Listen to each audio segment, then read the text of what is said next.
दंडवत हो। आज या ठिकाणी पविते पर्व या सोहळ्याच्या निमित्ताने आपण सर्वजण एकत्रित झालेले आहोत।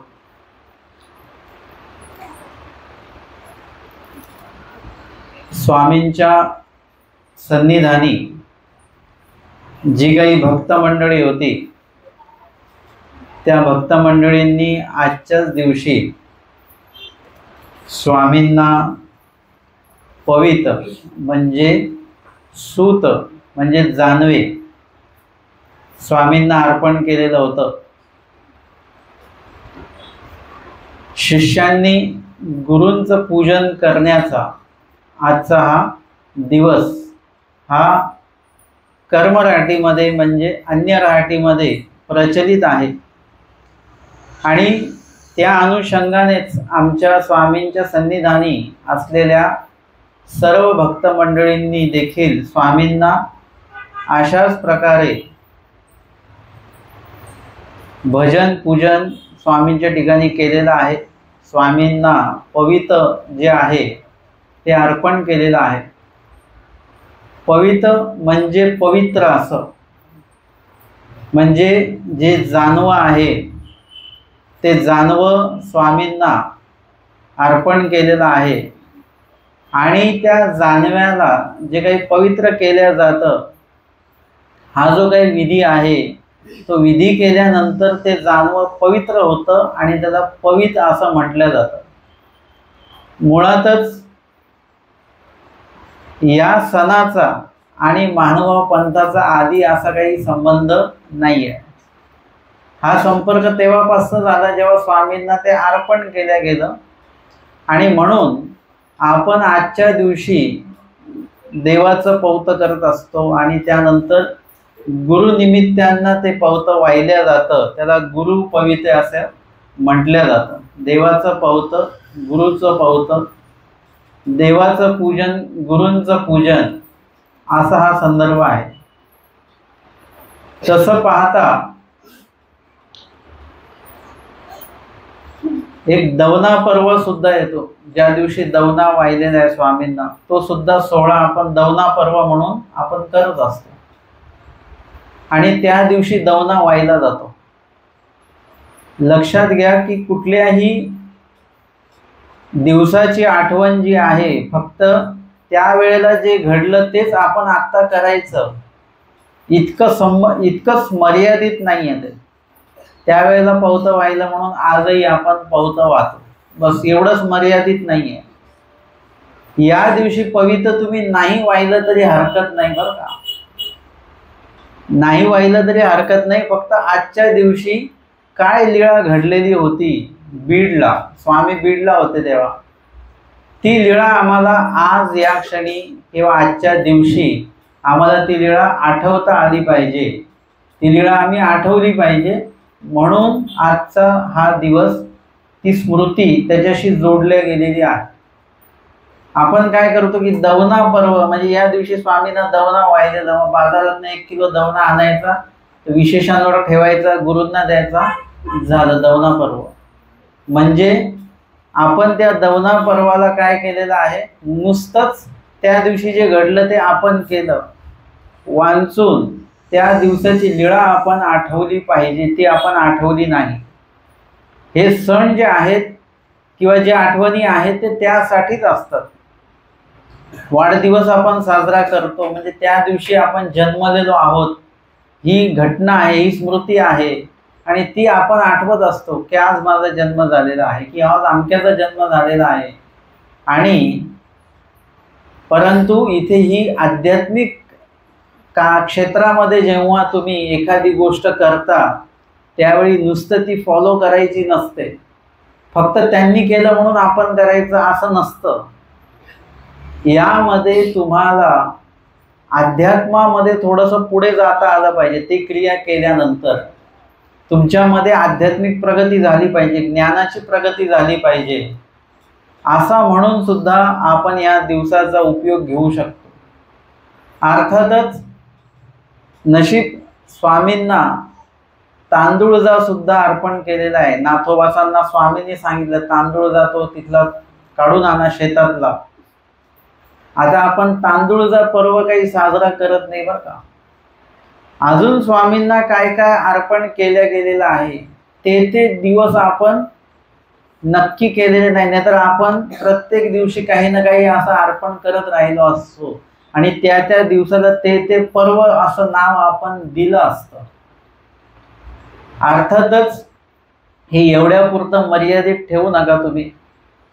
काही लोक सांगितले ना की ते फक्त पवत्यालाच दिसतात आम्हाला, फक्त पवत हा जो काही सण आहे मला एवढ्यासाठीच आवडतो की जे कधीही मंदिरात न येणारे लोक असतात तेही 4-8 दिवसात आम्हाला दिसायला लागतात। आता ते दिसल्यानंतर परत पुढच्याच पवताला ते दिसणार, त्याच्यानंतर परत कधीच दिसत नाही ते। त्यांना त्यांच्या घरच्यांनी सांगितलं जिथे कुठे असाल तिकडे पवतं कुठे मिळत असेल ते घेऊन यायचं आणि व्हायचं। मग ते लोक मंदिरात येतात आणि पवतं पाहिजे आणि ते घेऊन जातात आणि ते वाहून देतात। त्यांना हे माहिती नाहीये की कधी व्हायचंय किंवा कसं व्हायचंय, किती दिवस ठेवायचंय वगैरे असे अनेक प्रश्न त्यांच्या मनामध्ये असतात। परंतु त्यांनाही सांगणाऱ्याने सांगितलं की बस पवतं व्हायचं, बस कशासाठी व्हायचं, काय व्हायचं। अनेक लोक पवतं वाहतात, परंतु ते पवतं आपण का वाहतो, ते पवतं त्याला का म्हणतात, ते कुठून आलं, कसं आलं, या संदर्भामध्ये आपल्याला काहीच माहिती नसते। आपण जो पदार्थ खातो ना त्याच्याबद्दल पण आपण विचारतोय काय म्हणतं त्याला, काय काय टाकलेलं आहे हे सुद्धा आपण त्याला विचारत असतो ज्यांनी बनवलंय त्यांना। म्हणजे आपण थोडक्यात माहिती घेत असतो। एखाद्या नवीन ठिकाणी गेलो तरी आपण रस्ते विचारत असतो, हा रस्ता कुठे जातो, हा रस्ता कुठे जातो, या एरियाला काय म्हणतात। अशी एक प्राथमिक माहिती आपण प्रत्येक गोष्टींबद्दल काढतो। परंतु वर्षानुवर्ष जे पवते वाहत आहेत त्यांना हे माहिती नाहीये की आपण हे पवतं का वाहतो आहोत, या संदर्भात त्यांना माहीत नाहीये। आणि म्हणून लक्षात घ्या की पवित्र म्हटल्यानंतर जानवं आलं है ना। जानवं कशाला म्हणतात, नारळ एक वेगळं आहे आणि त्याला जे काही सूत बांधलेलं त्याला जानवं म्हणतात। आणि तत्वज्ञानामध्ये श्री चक्रधर स्वामी सांगतात की शिखा सूत्राचा त्याग सांगितलेला आहे। शिखा म्हणजे शेंडी आणि सूत्र म्हणजे काय, जानवं। या दोन गोष्टीचा चक्रधर स्वामींनी त्याग सांगितलेला आहे। आणि पवित्याच्या निमित्ताने आमचा संपर्क कशाशी येतो, जानव्याशी येतो आणि त्याच जानव्याचा स्वामींनी त्याग सांगितलेला आहे। नाथोबासांना स्वामींनी म्हटले टिळा आणि जानवं का घालता, ते म्हणाले याच्यामुळेच तर भिक्षा मिळते। स्वामी म्हटले असं काही नाही, हे काढून ठेवा, याच्याशिवाय पण भिक्षा मिळेल तुम्हाला। आणि ती लीळा एक आहे। मग त्यांनी ते काढून ठेवलं, पुरून ठेवलं आणि त्या दिवशी त्यांना भिक्षाच मिळाली नाही, कोणी जेवणच आणेना। मग त्यांनी म्हटलं की हे जानवं काढलं ना आपण म्हणून भिक्षा मिळून नाही राहिली किंवा म्हणून भोजन येऊन नाही राहिलं। मग ते सतत त्या जानव्याकडे जात होते, परत येत होते, जानवं काढू का, परत घालू का, असं होता होता त्यांनी काय केलं, शेवटच्या क्षणाला ते जानवं काढलं, ते परिधान केलं आणि लगेच एक माणूस तिकडून उपार घेऊन आला। मग त्यांच्या डोक्यात बघा, मी जानवं घातलं नव्हतं म्हणून उपार येत नव्हता किंवा भोजन येत नव्हतं। म्हणजे ह्या मानसिकतेशी संबंधित लोक आहेत, श्री चक्रधर स्वामींच्या सन्निधानी पण आहेत। हा जो काही गैरसमज आहे त्या जानव्याविषयीचा तो देवाला कुठेतरी तो खोडून काढायचा आहे, दाखवायचा आहे की त्या गोष्टीमुळे तुम्हाला असं मिळतं, हे डोक्यातनं काढून टाका। हे जे तुम्हाला मिळणार आहे ते परमेश्वरामुळे मिळणार आहे, लक्षात घ्या। आम्हाला आणि तुम्हाला जे काही प्राप्त होणार आहे, जे चांगलं भेटणार आहे ते केवळ आणि केवळ देवामुळे भेटणार आहे। आपण असं केलं म्हणून भेटेल, तसं केलं म्हणून नाही भेटणार, असा गैरसमज जो आहे तो डोक्यातनं काढून टाकायचा। तुम्ही ईश्वराच्या विहित विधीमध्ये जर का असाल तर परमेश्वर तुम्हाला जे काही असेल ते सर्व आवश्यक, सर्वात महत्त्वाचा काय शब्द आहे, आवश्यक जे आहे ते तुम्हाला भेटणार आहे। अनावश्यक गोष्टी भेटणार नाही। तुम्ही म्हटले की आम्हाला आत्ता हे पाहिजे, नाही, ती गोष्ट चांगली जरी आहे परंतु ती आत्ता आवश्यक नाही आहे। आता निरूपण सुरू आहे, तुम्ही म्हटले आम्हाला प्रसाद वंदन करायला पाहिजे, प्रसाद वंदनही महत्वाचंच आहे, परंतु आता काय सुरू आहे, निरूपण सुरू आहे, तर आता प्रसाद वंदन नाही. म्हणजे ज्यावेळी जे आवश्यक आहे, उपयुक्त आहे, त्यावेळी ते तुम्हाला बरोबर प्राप्त होणार आहे. आणि म्हणून श्री चक्रधर स्वामींनी या ज्या काही बाह्य आपले अलंकार आहेत, बाह्य जे काही आभूषण आहेत किंवा बाह्य जे काही समज गैरसमज आहेत आपले, हे सगळे काढून ठेवायला लावलेले आहेत. शिखासूत्र म्हणजे काय, शेंडी आणि जानवं एवढंच मर्यादित नाही. ह्या तर एक दोन तुम्हाला दिसणाऱ्या वस्तू आहेत, परंतु या संबंधित अनेक गोष्टी आहेत जे बाह्य आहेत आणि आपल्याला वाटतं त्या त्या गोष्टी आम्ही परिधान केल्यानंतर आम्हाला त्या त्या गोष्टी मिळतील. या समजेशी किंवा या गैरसमजाशी आपण जोडल्या गेलेलो आहोत. आणि म्हणून जसं ते मी नेहमी सांगतो ना, की देवाला उपहार केला तर मग देव आम्हाला अंक देतील, देवाला अमका केलं की देव आम्हाला तमक देतील. हे जे काही समज गैरसमज आहे हे पण सुद्धा थोडेसे काढून टाका. देव काय तुमच्या मोबदल्यात देण्यासाठी बसलेला नाहीये. परमेश्वराचं जे काही तत्वज्ञानाचं व्याख्यान आहे ते एक वेगळं आहे. त्यामध्ये त्यांनी सांगितलं या गोष्टी करा, तुम्हाला ही योग्यता तुमची आपोआप होणार आहे आणि त्या योग्यतेमुळे तुम्हाला परमेश्वर दातृत्व करणार आहेत. उगाच तुम्ही काहीतरी दिलं म्हणून लगेच ते देणार आहेत असं नाही. त्यासाठी तुम्हाला योग्य व्हावं लागतं. तुम्ही जे देत आहात ते दातृत्व तुमचं सुद्धा योग्य असलं पाहिजे आणि त्या योग्य दातृत्वामुळे तुम्ही परत योग्य होता आणि तुम्ही योग्य झालात तरच ते दातृत्व परमेश्वराकडनं जे प्राप्त होणार आहे ते आपल्याला मिळेल. आणि म्हणून असे अनेक शिखासूत्र जे आहेत ते आपण बाळगलेले आहेत. कोणी म्हणतो ना आम्ही पौर्णिमेला जात असतो, आमची एकही पौर्णिमा चुकत नाही. काय मिळतं त्याच्यातनं? तुमचा ज्ञानस्तर वाढला का? नाही वाढला. मानव तत्वज्ञान माहिती आहे का? नाही माहिती. मग दर पौर्णिमेला जाऊन उपयोग काय झाला? दर आमोशाला जाऊन मंदिरात तुमचा उपयोग झाला काय? म्हणजे या गोष्टी सुद्धा तुम्ही पडताळल्या पाहिजे. तुम्ही महानुभाव पंथामध्ये किती रुळलेत, किती रुजलेत, महानुभाव पंथ तुमच्यामध्ये किती रुजलेला आहे, किती समजलं तुम्हाला, की फक्त तुम्ही कान फुकलेले आहेत, की फक्त उपदेश घेतलेला आहे, की फक्त नाम मंत्र घेतलेला आहे. बाकी महानुभाव पंथाचं काय? ती बाकीची पण तर माहिती असली पाहिजे. ते काही लोक विचारतात देवपूजा किती वाजता आहे? मी इतक्या वाजता. मग तेव्हा आम्ही येऊ. त्याच्या आधी निरूपण आहे. नाही आम्ही देवपूजेलाच येऊ. का बरं? निरूपण ऐकायचं नाही का? काही लोक म्हणतात की बाबा मग ते पौत कधी वाहणार आहे, मग त्याच वेळेत आम्ही येऊ. त्याच्या आधी नाही, त्याच्या आधी मग म्हणजे हे काय आहे? निरूपणाला आपण महत्त्व देत नाही, श्रवणाला महत्त्व देत नाही. कुठल्याही क्षेत्राचं तुम्हाला काहीतरी लेक्चर ऐकावं लागतं की नाही? कुठल्याही क्षेत्रामध्ये प्रवेश घ्या, तुम्हाला त्याचं लेक्चर अटेंड करावं लागतं, तर तो विषय तुम्हाला कळतो. मग ते तुम्ही महाविद्यालयामध्ये अटेंड करा, नाही तर त्याचा क्लास लावा वेगळा, त्याच्यात अटेंड करा, पण ते करावंच लागतं.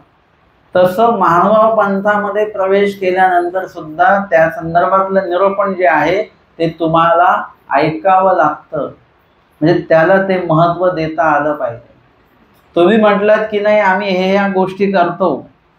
खूपशे लोक असे येतात, आम्ही वर्षातनं एकदा दांडी पौर्णिमेला जाळीच्या देवाला जातो. ते इतके अभिमानाने सांगतात, आम्ही पण म्हणतो वा वा छान गोष्ट आहे. म्हणजे ते वर्षभर घरीच असतात, फक्त वर्षातनं एकदा जाळीच्या देवाला जाऊन येतात, झाला देवधर्म त्यांचा. किंवा मग ते हे सांगत राहतात की आमचे आमके टमके ते ज्ञानी होते, ते अभ्यासू होते, ते स्मरणनिष्ठ होते. मी त्यांच्याकडे बघतो, मग तुम्ही कोण आहात? तुमचे जर का पूर्वज ज्ञानी होते, स्मरणनिष्ठ होते, आमके होते, तमके होते, खूप आनंद वाटतो ऐकून, परंतु तो पाझर पुढच्या पिढीपर्यंत आलाच नाही. तुम्ही स्मरण करता का? नाही करत. आमचे वडील करायचे. तुम्ही सूत्रपाठ? नाही नाही, आमच्या वडिलांचं सूत्रपाठ पाठ होतं. ते झालं, त्यांच्या पुरतं झालं, ते भूतकाळ झाला. तो वर्तमान काळ काय आहे, भविष्यकाळ काय आहे, म्हणजे आमच्या पूर्वजांनी केलं, आता आम्हाला करायची गरज नाही. हे सुद्धा एक प्रकारचं शिखासूत्र आहे. आपण ते बाळगून ठेवलेलं आहे की त्यांनी केलं म्हणजे आमचा उद्धार होणार त्याच्यामध्ये, असं नाही आहे. आध्यात्मिक याच्यामध्ये तुम्हाला तुमची जी योग्यता आहे ती स्वतः तुम्हाला करावी लागेल आणि हे गैरसमजाचे जे काही शिखासूत्र आहेत ते काढून टाकावे लागतील. मी एक निरूपण छोटंसं तयार केलं आहे पवित्याबद्दल. अनेकांचे फोन आले, पवतं कधी व्हायचं? मग ते म्हणाले की एक जण म्हणाले की आजच्याच दिवशी व्हायचं. आमच्याकडे गेल्या 3-4 दिवसापासून पविते वाहत आहेत लोक. त्यांनी विचारलं चालेल का? हो चालेल. मग ते 18 तारखेपासून काही तसं नाही आहे, 12 महिने पविते वाहू शकता तुम्ही. आलं लक्षात तुमच्या आलं की नाही? हो की नाही? नाही आलं वाटतं. 12 महिने पविते वाहू शकता. पविते वाहण्याचं कुठलाही दिवस नाही आहे. फक्त ते येतं ना मदर्स डे, एकच दिवस असतं का तो, की 12 महिने असतो?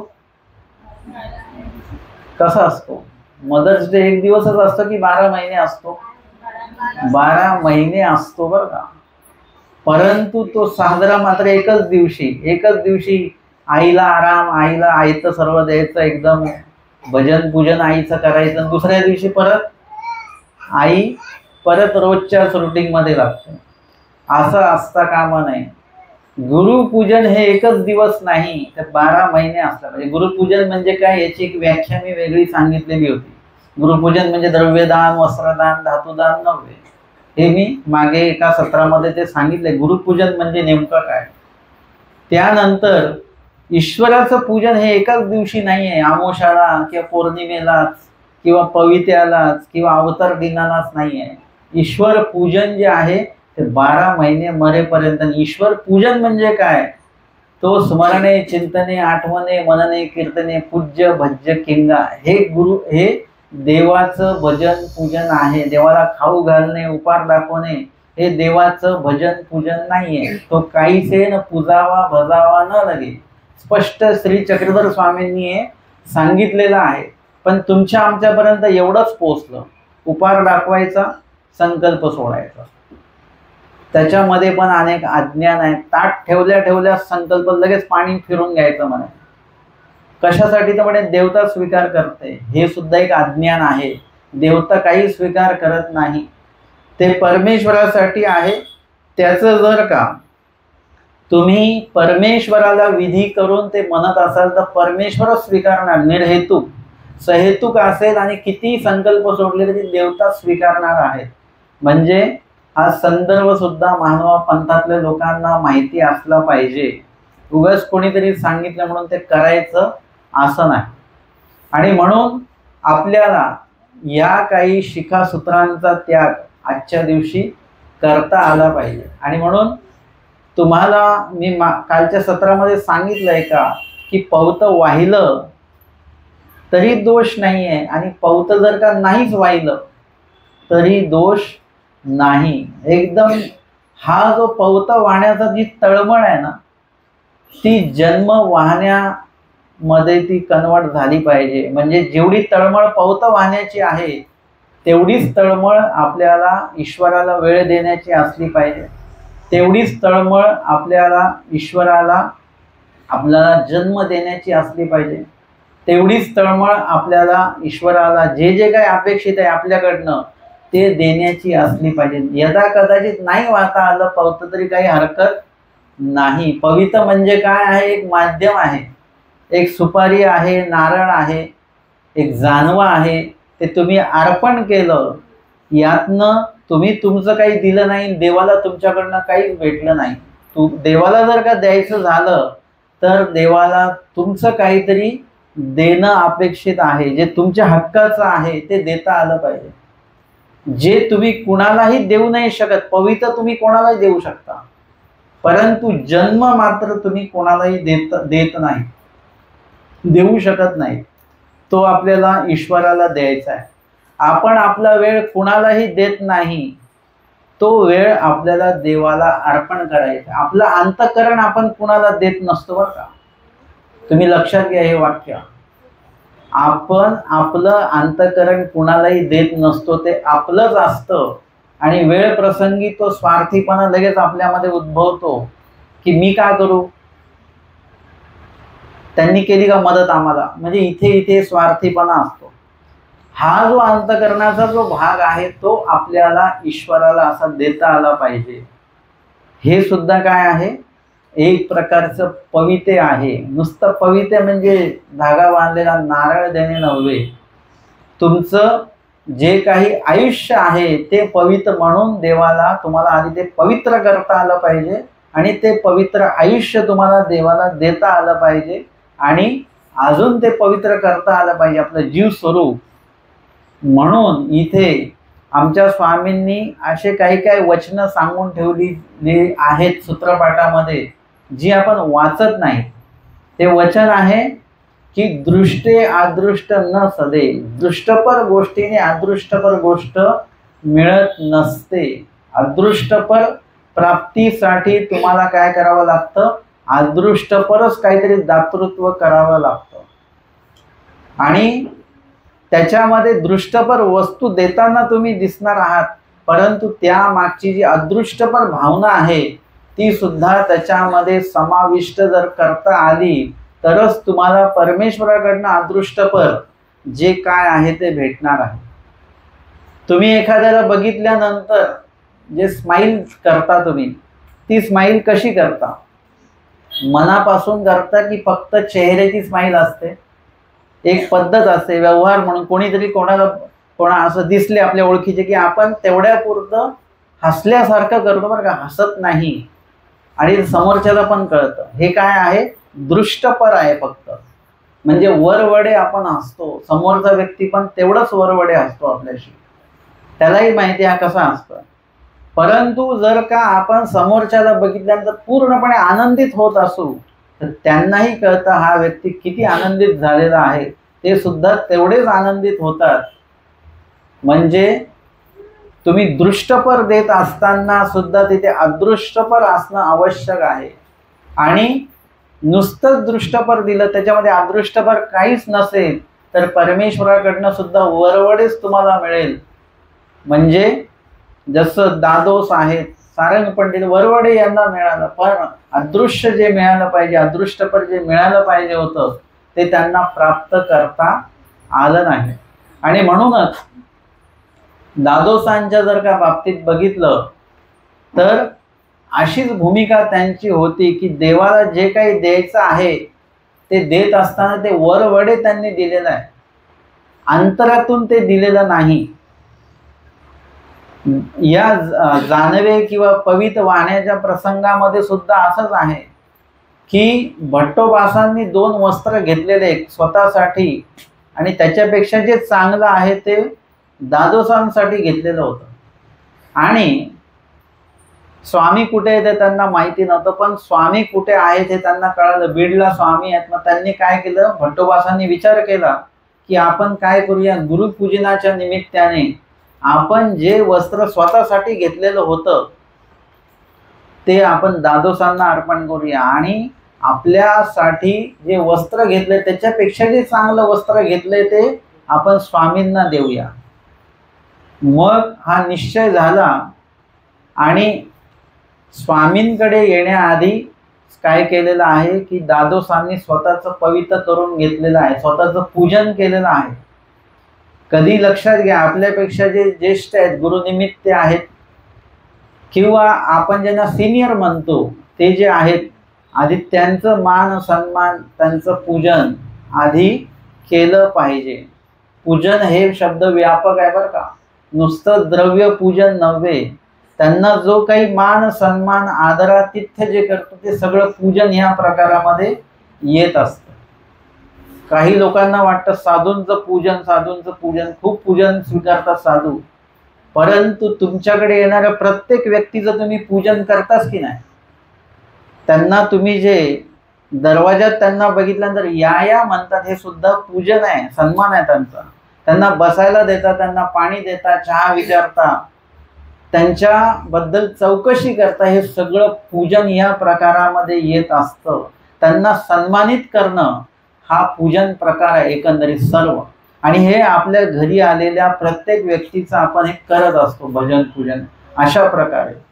आणि म्हणून इथे जेव्हा दादोसांनी स्वतःचं पूजन करून घेतलं हे चुकीचं आहे. आधी स्वामींचं पूजन झालं पाहिजे, त्यानंतर दादोसांचं पूजन होईल.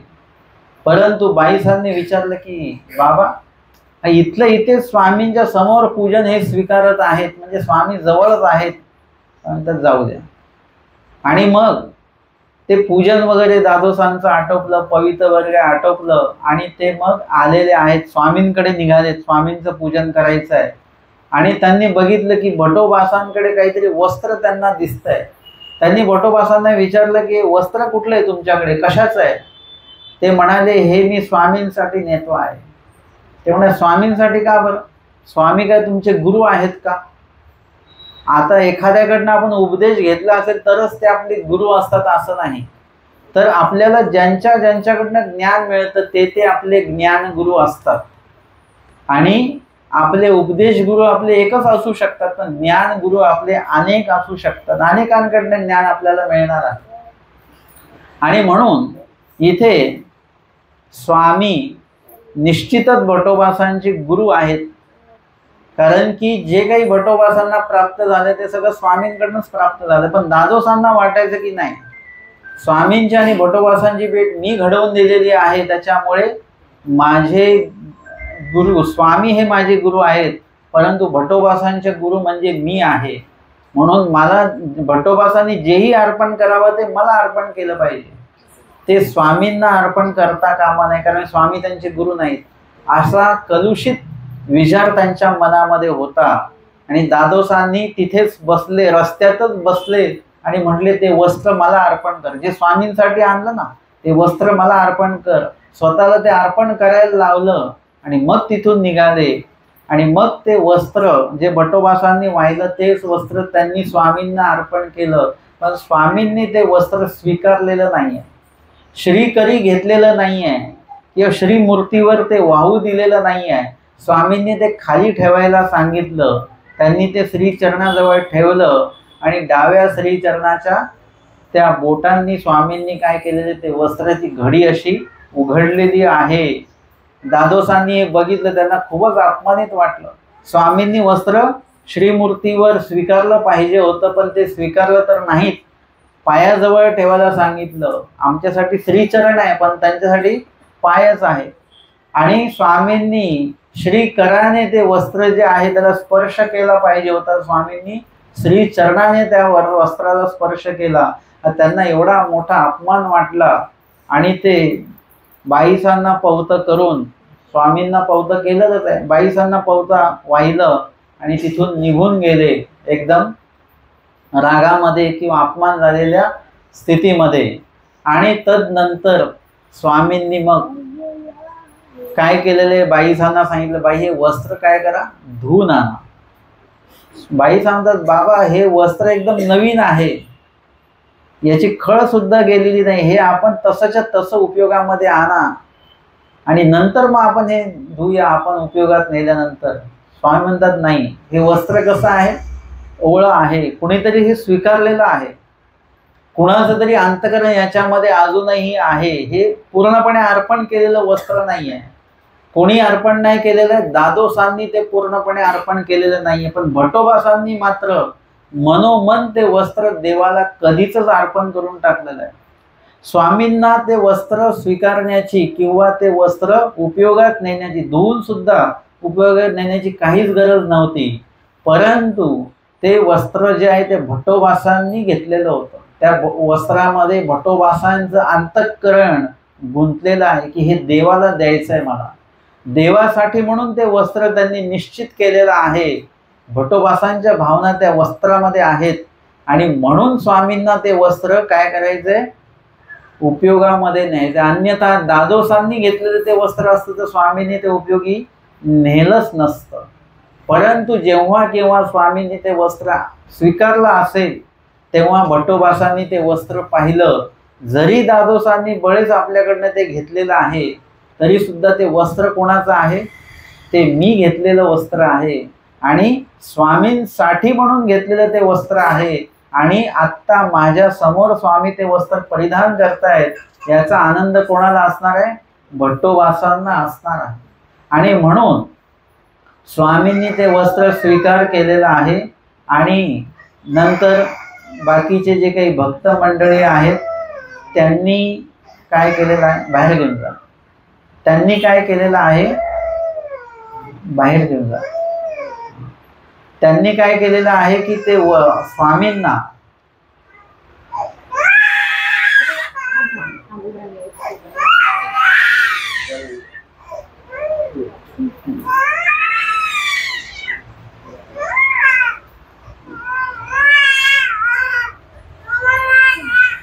स्वामींच्या ठिकाणी बाकी जी काही भक्त मंडळी होती त्यांनी पवित्रे स्वामींना अर्पण केलेला आहे। त्या काळामधला तो विधी आहे किंवा अन्य राटीमधला जे कोणी जानवे वापरतात त्यांचा तो विधी आहे की ते विशिष्ट याच्यामध्ये गुरूंचं त्या निमित्ताने पूजन करत असतात, जानवं वाहत असतात। तोच विधी स्वामींच्या ठिकाणी घडलेला असल्यामुळे आपण सुद्धा तो आतापर्यंत आपल्या याच्यामध्ये आपण तो चालवत आणलेला आहे।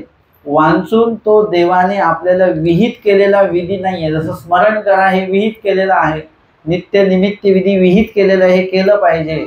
याच्यामुळे तुमच्यातलं आणि मोक्षातलं जे अंतर आहे ते कमी होणार। पण एखाद्याच पवतं तुम्ही भरपूर पवते वाहिल्याने मोक्षाचं तुम्हाला लवकर मोक्ष मिळेल असं नाही बरं का, किंवा पवतं वाहिलंच नाही म्हणून देव नाराज होतील असं सुद्धा काहीच नाहीये। म्हणजे एकंदरीत आपला आणि या सणाचा असा संबंध सरळ नाहीये, तो ईश्वरामुळे त्या प्रसंगामुळे आजच्या दिवशी कुणीतरी ते अर्पण केलेलं आहे म्हणून ती लीळा आपल्याला आठवल्या गेली पाहिजे, म्हणून आपण अशा प्रकारे हे साजरा करत असतो। यामध्ये सुद्धा नुसतं जानवे वाहण्याचा विधी आहे, पण आपण काय केलं, जानव्यासोबत ते विडावसर वाहिलं जातं। आता आम्हाला एक एक असं बघायला मिळतं, आता लोक येतात, बाबा आधी विडा व्हायचं की पवतं व्हायचं, कोणी मग आम्ही सांगतो आधी विडा व्हा मग पवतं व्हा। मग कधी कधी येते की बाबा आम्ही आता पवतं व्हायलं, विडा व्हायलाच नाही, हरकत नाही नंतर विडा व्हा। म्हणजे आपल्याला या सणा संदर्भात कुठल्याही नियमावली देवाने सांगितलेल्या नाहीयेत की आधी विडावसर व्हा नंतर मग पवतं व्हा, किंवा आधी पवतं व्हा मग नंतर विडावसर व्हा, असं काही नियमावली आपल्याला दिलेली नाही। आणि म्हणून त्याच्यामध्ये अडकून राहू नका, मुख्य तत्वज्ञान काय आहे ते जाणून घ्या। अशा विधींमध्ये हे तेवढ्यापुरतं तेवढं करा, आधी विडावा नंतर विडावा, काही हरकत नाही, काही दोष लागत नाही। नुसतं जानवं वाहण्याचा विधी आहे, परंतु आपल्याकडे काय झालं, नवीन नवीन शोध लागले, जसं काही गोष्टी अपडेट होतात ना अलीकडच्या काळामध्ये, तसं पवित्र हे अपडेट होत गेलं। ते जे पवित्र आहे म्हणजे जानवं आहे त्याच्यासोबत आपण जे काही विडा नारळ वाहत होतो, तर ते वाहत असताना आपण काय केलं, त्या सुपाऱ्यांना होल पाडून त्या नारळासोबतच त्या अटॅच केल्या। वेगळी सुपारी व्हायला आपल्याला कंटाळा यायला लागला वगैरे, म्हणून काय करा, ते नसतं का तुम्ही विड्यामध्ये खोबरं, खारीक, लवंग, वेलची वाहता, मग ते सगळं हातात ॲडजस्ट करणं तुम्हाला अवघड वाटायला लागलं। तुम्ही काय केलं, एक पिशवी घेतली लॉकवाली, त्याच्यात ते सगळं टाकलं, लॉक केलं। आता बस नुसती पिशवी जरी घेतली त्याच्यामध्ये सगळ्या गोष्टी समाविष्ट आहेत, ते पडणार नाहीत, काय नाही। तसं ती सुपारी तुम्ही ओवून घेतली, आता ती सुपारी पडणार नाही आहे। आणि मग त्याला नारळ वेगळा वाहण्यापेक्षा मग त्याला नारळ पण जोडून घेतला, नारळ त्याच्यामध्ये नाही, तो शोध आपण लावलेला आहे। आणि मग त्या नारळाला विविध प्रकारे सजवून आपण ते वाहत असं, जशी तुमची आवड आहे तशा पद्धतीने त्याला सजवत राहता। विषय मी हा सांगितला नाही की पवित्रे वाहू नका असं काही मी बोललो नाही तुम्हाला पवित्रे वाहा, परंतु त्या पवित्रे वाहण्यामागची तुम्हाला जे काही लीळा आहे ती तुम्हाला माहिती असणं गरजेचं आहे। त्या संदर्भातला जो काही विधी आहे का हा विहित विधी आहे की फक्त आपण ते लीळा म्हणून ते करायचं आहे, हा सुद्धा एक संदर्भ मी तुम्हाला सांगितलेला आहे की आमच्यासाठी हा विहित विधी नाहीये, फक्त परंपरेने आला आपण ते करतो। ते तुम्ही नाही केलं तरी हरकत नाही आणि केलं तरी त्याचा कुठल्याही प्रकारचा दोष नाही। या निमित्ताने तुम्ही मंदिरात येता, या निमित्ताने तुम्ही गुरुनिमित्तांची भेटी घेता, मार्ग जे आहे त्यांची भेटी होते, आणि अशा प्रकारे थोडंसं काही दिवस तुम्ही अध्यात्मामध्ये राहता, हा एक लाभ ह्याच्यातनं आपल्याला प्राप्त होत असतो। आजच्या या सत्रामध्ये आपण पवित्र्याच्या संदर्भामध्ये जे काही तुम्हाला आवश्यक आणि तुम्हाला माहिती असावं अशा प्रकारचं काहीतरी 2 शब्द सांगण्याचा या ठिकाणी प्रयत्न केलेला आहे। दंडवत हो